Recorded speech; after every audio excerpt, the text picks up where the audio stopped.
네, 안녕하십니까. 한국교총회장 강종호입니다.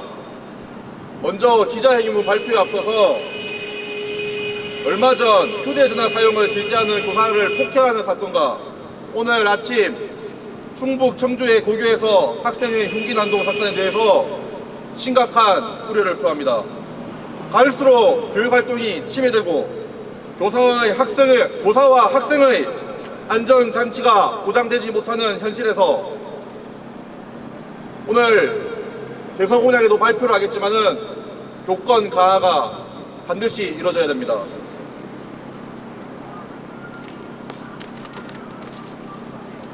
제21대 대통령 선거가 6월 3일입니다. 새로운 미래에 대한 기대와 함께 우려가 교차하는 것도 사실입니다. 특히 교육계는 걱정이 앞섭니다. 교육이 또 요동치고 학교가 실험장아 될까 싶어서입니다. 선거 때마다 당과 후보들은 모두를 위한 교육을 외칩니다. 교육에는 이념, 정파가 없다고 말합니다. 하지만 선거가 끝나면 교육은 성자의 전유물이 되고 손바닥 뒤집어 바뀌는 일이 되풀이 됩니다. 교육 본질보다는 포퓰리즘과 대정적 처방으로 학교 교육을 옥죄고 있습니다. 그러는 사이 교육은 미래로 나아가지 못하고 위기에 직면한 상태입니다. 오는 7월이면 서희초 교사 순직 2주기가 됩니다. 저는 안타까운 일이 없도록 법 제도를 마련했지만 교원은 변화를 느끼지 못하고 있습니다. 여전히 약소 민원과 무고성 아동학대 신고에 교권을 넘어 인권 유린을 당하고 일상까지 무너지고 있습니다. 학생에 의한 교사 상해 폭행 건도 한 해 500건이 넘었습니다. 진정 교권을 말하기조차 부끄러운 현실입니다. 그런데도 학생을 위한다는 이유로 아무 대책 없이 현장 체험학습만을 요구합니다. 안전사고로 교사가 당연퇴직형을 선고받았는데도 직을 걸고 나가라고 합니다. 교실에 CCTV를 설치하는 법안이 발의되고 교실 몰래 녹음이 인정하는 판결까지 나오고 있습니다. 이런 상황에서 도대체 교원이 무엇을 할 수 있겠습니까? 교육활동 위축과 생활지도 깊이만 초래할 뿐입니다. 학생을 위한다는 정책이 오히려 학생을 망친다는 부메랑이 되겠습니다. 정녕 그것을 원하십니까? 교원이 교실에서 소신을 갖고 학생을 지도하지 못한다면 그 어떤 교육제사진도 거짓말일 뿐입니다. 이제는 교육 본질 회복을 위한 한 걸음을 내딛어야 합니다. 결코 남해안 길이 아닙니다. 학생에게 미래를 꿈꿀 교실을 만들어주고 교원이 수업과 생활지도, 상담에 충실할 수 있는 교육 환경을 마련해야 합니다. 그 염원을 담아 제21대 대선 10대 교육 공약 과제를 제시합니다. 첫째, 학생 교육 여건 개선을 위한 저출생 대책의 변혁을 촉구합니다. 교총이 왜 저출산 대책을 말하는 것일까요? 정부는 저출생 대책으로 국가 책임 돌봄을 강화했습니다. 문제는 그 책임이 학교에 전가되면서 보육기관화되고 선생님은 가르침에 집중할 수 없게 되었습니다. 학교가 교육 본연을 다하지 못하면서 사교육 의존도가 높아지고 늘어난 사교학 부담은 다시 저출생으로 이어지는 악순환이 되풀이되고 있기 때문입니다. 또한 저출생은 교원 점원, 교육 재정 감축이라는 경제 논리의 근거로 작동해 모든 교육 논리를 잠식하며 학생 교육 여건을 후퇴시키고 있습니다. 수년째 이어지는 초중등 교과 교사 점원 감축으로 학급당 26명 이상인 단밀학급이 전체 학급의 32%에 달합니다. 기간제 교사 비율도 중고교가 23%, 사립 중고교는 36%에 달하는 실정입니다. 제가 며칠 전 방문한 한 사립고등학교는 기간제 교사 비율이 무려 48%에 달합니다. 이러니 다양한 과목을 개설하겠다던 고교 학점제는 한 교사에게 여러 과목을 가르치도록 희생만을 강요하고 있습니다. 이로 인한 교육의 질 저하는 인적 자원뿐인 대한민국의 미래 동력을 약화시킬 것입니다. 인구 소멸과는 또 다른 차원의 국가 위기를 초래할 것입니다. 국가 책임 돌봄은 저출생 대책으로 한계를 보이고 있습니다. 학교에 아이들을 오래 붙잡아두는 형태의 저출산 대책이 아니라 부모가 자녀를 직접 키울 수 있는 실질적 여건 조성으로 저출생 대책의 무게 중심이 옮겨져야 합니다.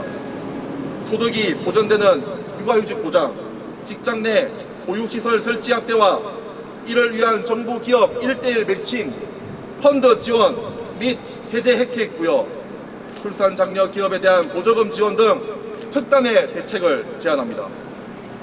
둘째, 선생님을 지켜야 학교가 삽니다. 교권보호 후대 핵심 과제를 제안합니다. 선생님들이 악성 민원, 무고성 아동학대 신고 대상이 되도록 계속 방치한다면 교실 붕괴는 필연입니다. 그 피해는 고스란히 학생에게 돌아갈 것입니다. 이런 결단코 막아야 합니다. 우선 모호하고 포괄적인 정서학대 조항을 구체화하도록 아동복지법 개정부터 해야 합니다. 또한 교육감이 정당한 교육활동으로 의견을 제시하고 경찰이 무혐의 판단한 아동학대 신고건은 검찰에 불송치하도록 아동학대 처벌법을 개정해야 합니다. 아울러 악성민원은 단 한 번이라도 교권 침해를 적용하는 교원지휘법 개정도 반드시 이루어져야 합니다.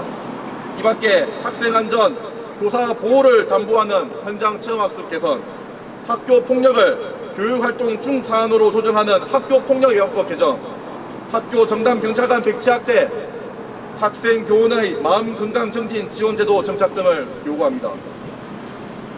셋째, 교원의 비본질적 행정 업무는 경감이 아니라 완전 분리되어야 합니다. 한국교육개발원 연구에 따르면 교사의 주당 행정 업무 시간이 2022년 7.23시간으로 굉장히 높습니다.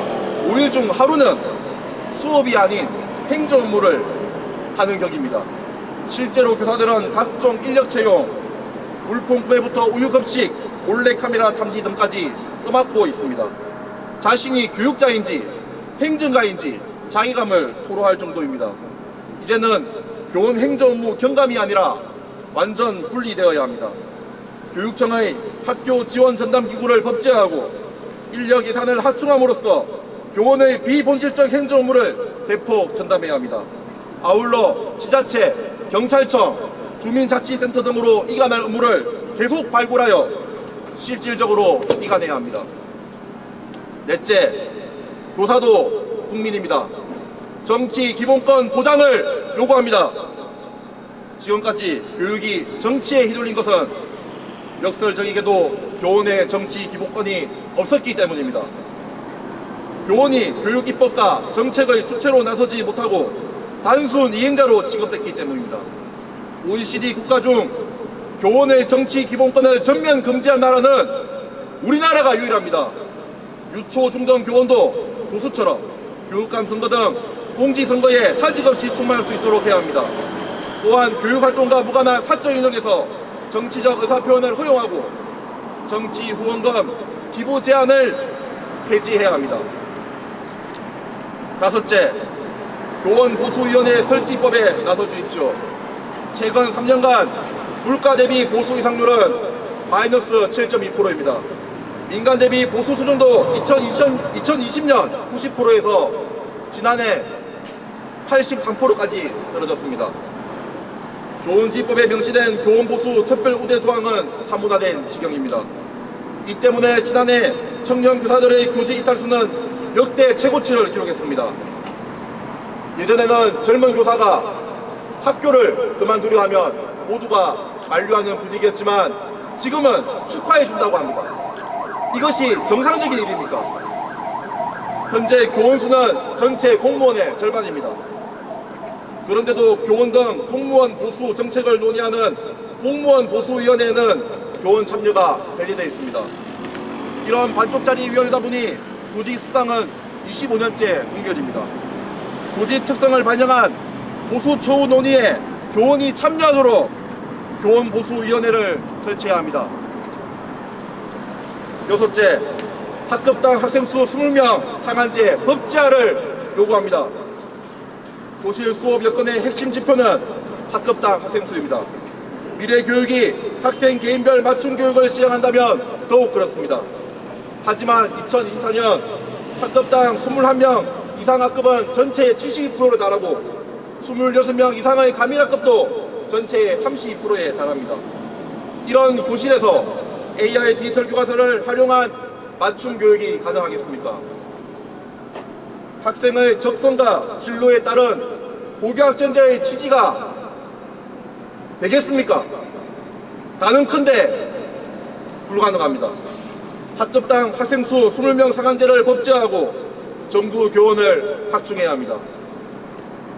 일곱째, 돌봄, 급식 파업, 이제 그만 학교 필수 공익사업 지정을 촉구합니다.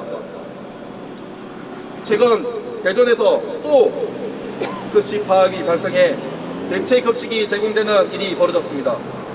학비 노조가 조리원 1명당 급식 인원 하향, 처우 개선을 요구했는데 교육청이 이를 받아들이지 않는다고 한 이유였습니다. 그야말로 어른들의 교섭 결렬 책임을 어린 학생에게 뒤집어 씌운 셈입니다. 언제까지 학생을 불모로 한 연례화 된 급식 돌봄 파업을 방치할 것입니까? 지난해 말 학교 비정규직 총파업으로 전국 3,293개교가 대체식을 제공하는 등 갈수록 피해가 커지고 있습니다. 노동자의 권리를 보장해야 하는 만큼 학생의 안전, 학습권, 건강권도 보호돼야 합니다. 학교의 돌봄, 급식, 보건 업무는 필수 공익사업으로 지정해 반드시 대체 인력을 투입하도록 노동조합법 개정을 서둘러야 합니다. 열 번째, 유아 공교육 체계 확립을 요구합니다. 유아 교육은 모든 교육의 출발선에 해당하며 국가가 책임져야 할 핵심 교육 영역입니다. 그런 유아 공교육 체계의 확립은 일제 잔재용어인 유치원의 유아학교의 명칭 변경에서 출발해야 합니다. 국공립 단설 유치원도 확대해야 합니다. 작년 기준 국공립 유치원 유아 재원율은 29%에 불과합니다. 그것도 대부분 소규모 병설 유치원 형태이며 단설 유치원은 11%에 불과합니다. 국공립 유치원 지원율은 더 높이고 유아 특성에 맞는 공간, 시설 갖춘 공립 단설 유치원 신설을 대폭 확대해야 합니다. 아홉째, 장애 학생 교육 일실화를 위한 특수교육 여건 개선이 절실합니다. 지난해 인천의 한 특수교사는 가밀 특수학급 지도로 한계에 매몰리다 안타깝게 사망했습니다. 문제는 이런 가밀 특수학급이 여전히 많고 중증 장애 학생도 많아 또 다른 비극이 초래될까 우려된다는 점입니다. 장애 학생 입장에서도 가밀 학급에서는 학습권 보장과 개별화 교육이 불가능합니다. 따라서 무엇보다 특수학급 설치 기준을 유초 4명, 중고 6명으로 더 낮추는 특수교육법 개정을 추진해야 합니다. 또한 각 시도마다 장애 영역별 특수학교를 최소 1개 이상 설립하고 지원하는 노력을 기울여야 합니다. 마지막입니다. 10번째, 직업교육 발전을 위한 특단의 대책 마련을 촉구합니다.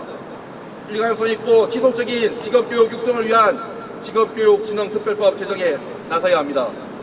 산학연 협력 활성화, 지역산업체 육성식책, 특별회계 설치 등의 내용을 담아 지원해야 합니다. 또한 직업계고 학생 대상 대기업, 공기업, 공무원 채용을 확대하고 공일계열 전문의 특별전형 비율을 현행 1.5%에서 5에서 10% 이상으로 상향해야 합니다. 이러한 10대 교육 분야 과제는 결코 교총만의 요구가 아닙니다. 더 나은 교육, 더 나은 미래, 바라는 우리 교원들의 절절한 외침입니다. 차기 대통령은 교육 위기를 극복할 사람이 되어야 합니다. 올바른 교육 비전을 제시하고 교육을 국정 운영의 핵심 가치로 추진할 사람이어야 합니다. 각 후보와 정당이 10대 교육 공약을 대선 공약으로 반영하고 차기 정부에서 실현시켜 줄 것을 강력히 요구합니다. 감사합니다. 예, 기자회견 문의가 있었습니다. 구호 한번 간단하게 외치겠습니다. 교권 보호, 부대의 핵심 과제 즉시 추진하라. 학급당 학생 수 20명 상한제 즉각 도입하라. 교원의 비본질적 행정 업무 완전 분리 폐지하라. 예, 감사합니다. 다음으로 현장 연대 발언을 청해 듣겠습니다. 시간 관계상 세 분께 청해 드리는 점 널리 양해 부탁드리겠습니다. 먼저 전국 17개 시도 교총을 대표해서 오준영 전북교총 회장님께 연대 발언을 청하도록 하겠습니다.